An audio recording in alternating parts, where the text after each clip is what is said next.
Bonjour à toutes et à tous, bienvenue sur le plateau du temps de parole. Oui, un temps de parole avec un invité de choix, comme vient de le dire Flo. C'est le député Bouenali Saïd qui est avec nous. Monsieur le député, bonjour. Bonjour. Merci d'avoir accepté notre invitation. Vous êtes en direct sur Kwezi FM Merci. et sur Kwezi Télévision. Vous faites rare dans les médias, monsieur le député, quand même. Hein. Oui, tout à fait. Je m'étais enfermé, totalement hiberné, parce que j'avais quelque chose qui me trottait. Et j'ai eu un engagement, j'ai pris un engagement vis-à-vis de la population qui n'était pas simple et qui nécessitait mais vraiment du recul, de la réflexion, et, un champ d'investigation et d'investissement pour moi-même et pour les contacts que j'avais sur le terrain avec la population. Donc vous êtes parti à la rencontre de la population et c'est ce qui s'est passé notamment dimanche, parce que vous deviez repartir sur Paris, si mes informations sont justes, et en fait vous n'êtes pas reparti, vous êtes resté sur Tsingoni parce qu'il y avait cette réunion importante, et c'est de ça dont on va parler ce matin, entre autres, notamment comment on arrive à conjuguer les rites religieux lors d'un décès et le droit commun. Est-ce qu'à cette réunion, là-bas, dimanche, du côté de Tsingoni, il y a des solutions qui ont été proposées ? Alors, la solution, à mon avis, il faut la chercher du côté de l'expertise que produira Moutar Salim, qui m'a semblé avoir longuement réfléchi sur la question, un peu plus que les autres d'ailleurs. Le risque, c'est d'instrumentaliser la mort et le décès et en faire un objet de politique. Et commerce peut-être. Et de commerce d'ailleurs. Mais je pense qu'avec Moutar Salim, il y a suffisamment de schémas, de méthodes et d'explications pour faire rencontrer, si vous voulez, la coutume, la tradition et le droit commun. C'est quelque chose qui, selon vous, est faisable. On peut conjuguer les deux, droit commun et rite religieux ? Très faisable si l'on déconnectait immédiatement les systèmes, si vous voulez, de clanisme, de modèles d'instrumentalisation politique. Mais est-ce qu'il y a déjà une volonté, monsieur le député, est-ce qu'il y a une volonté de la part de l'État et des religieux de trouver un terrain d'entente ? Parce que si déjà, à la base, il y a la volonté de trouver un terrain d'entente, on trouvera un terrain d'entente. Je pense que la volonté doit émerger de la société civile pour créer une association de type mutualiste pour protéger le droit des familles, le droit vis-à-vis du deuil, vis-à-vis du décès, le droit articulé depuis le partenariat qui se mettrait en place avec les hôpitaux, les systèmes de sécurité sociale, parce que ça relève aussi de la santé publique, et faire en sorte à ce que la religion, dans son explication, puisse identifier le lieu, si vous voulez, de la possibilité, c'est-à-dire d'enterrer sans caisse, sans cercueil, et la possibilité, ou le devoir, d'enterrer avec cercueil quand les circonstances médicales l'exigent. Parce que lorsque les maladies deviennent de type contagieuse, et je pense que tout naturellement, les religieux devraient comprendre qu'on ne peut pas, si vous voulez, laisser la contagion se faire auprès de la population. La religion n'interdit pas la science lorsqu'elle s'adresse à la santé publique. Alors, comment ça se passe en métropole, dans d'autres départements français ? J'allais dire des musulmans, il y en a partout dans le monde, y compris en métropole. Et pourtant, on enterre avec les rites religieux classiques et traditionnels. Mais oui, parce que là-bas, il y a le respect de la religion, comme la religion. On l'a pas ?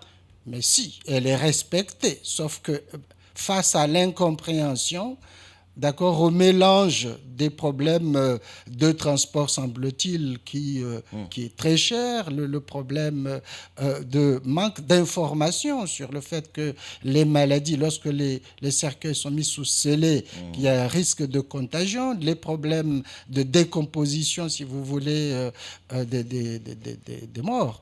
Vous voyez, tous ces mélanges-là, en l'absence d'information, il y a de l'amalgame et, vous savez, hein, parfois les politiques ou les idéologues trouvent moyen à recentrer le débat, non pas autour de la protection des familles et du décès, du respect de la dignité de la personne morte, mais autour des questions de pouvoir d'ordre symbolique, ce qui est dommage. Mais je pense qu'il faut pouvoir recentrer le débat, créer des associations pour protéger ces familles-là, et les mutuelles prêteront volontiers leur mode juridique pour, je reviens, la protection des familles, essentiellement la protection des familles, effectivement, avec l'appui et le regard et l'explication des religieux, en même temps, de façon concomitante avec la science. Samuel Bocher, le rédacteur en chef de France Mayotte Matin, a une question à vous poser, monsieur le député. Le problème, avant de se poser à Mayotte, il s'est posé à La Réunion. À La Réunion, il y a une grosse communauté musulmane, une grosse communauté mahoraise aussi. Et il y a quelques mois, d'ailleurs, dans France Mayotte, on l'a révélé, il y a eu un gros souci avec la maison de Mayotte qui ne servait plus qu'à accueillir les morts mahorais. Quel est le problème avec la mort pour les mahorais et le droit commun, exactement? Qu'est-ce qui fait qu'on se met hors la loi systématiquement? Ce qui s'est passé à l'île de la Réunion est un problème d'hygiène. D'abord, dans ce que j'ai vu. Alors, toute la partie de l'hygiène n'était pas au rendez-vous, donc on a évacué le système pour l'affecter dans d'autres sites chez les musulmans.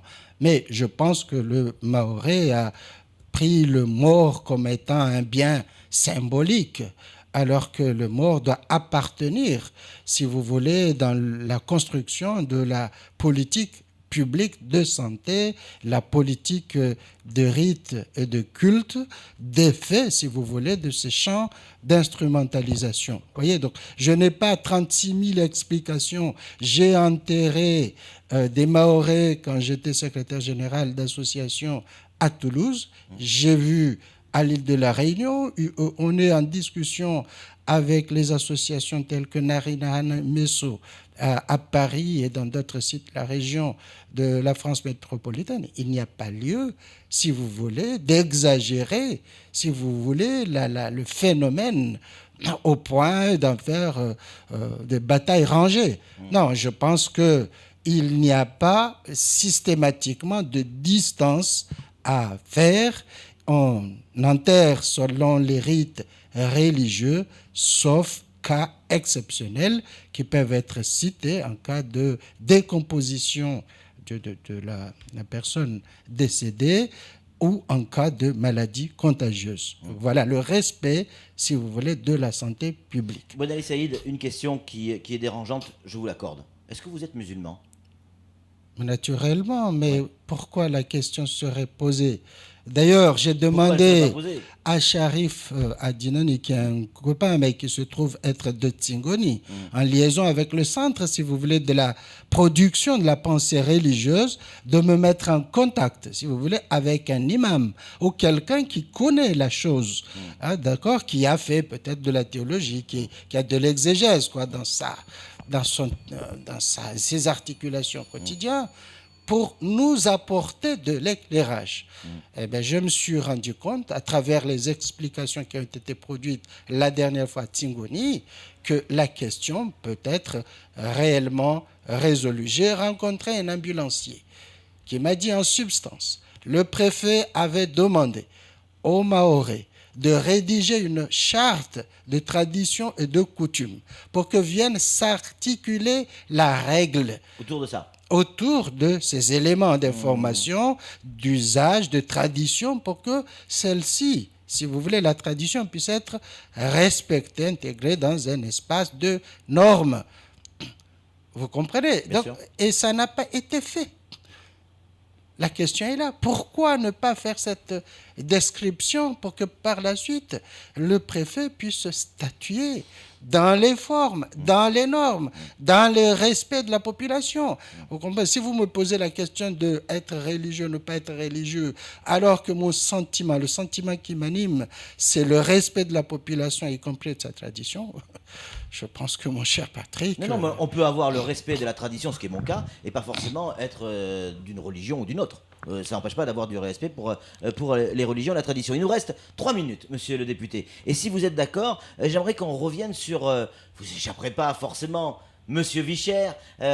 Aujourd'hui, sur notre île, est-ce que vous avez le sentiment que cette loi Lurel, le bouclier qualité-prix, est-ce que vous avez le sentiment que ça a fonctionné? Est-ce que vous avez le sentiment que la vie est moins chère? Est-ce que les prix sont stabilisés? Est-ce que c'est pas un échec, ce projet Lurel, le projet de loi Lurel? Bon, comme j'appartiens à la majorité, je serai peut-être un peu modéré dans mes expressions. Mais vous avez le droit d'avoir votre avis aussi. Oui, tout à fait. La loi n'a pas fait des effets. La loi n'a pas de résultat. Le résultat n'est pas au rendez-vous. Moi, je comptais sur les négociations annuelles et obligatoires. Les acteurs n'ont pas réussi à être au rendez-vous de la demande de la population. Par contre, ce que nous essayons de faire pour ne pas laisser la population exsangue de tout espoir, si vous voulez, d'advenir un jour à cette question, nous essayons, à travers l'économie sociale et solidaire séchée du côté de Benoît Hamon, créer ici ce qu'on appelle les régies de quartier et entre autres, dans les ateliers de régie, nous allons mettre en place les épiceries solidaires.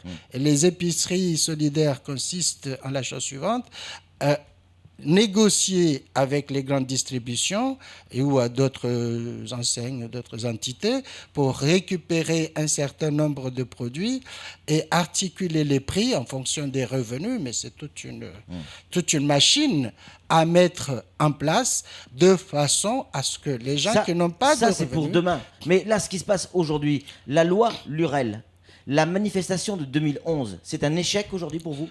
Ça n'a pas de résultat, je vous le dis. Nous le disons quand on est au Parlement, nous le disons. La loi n'a pas produit d'effet.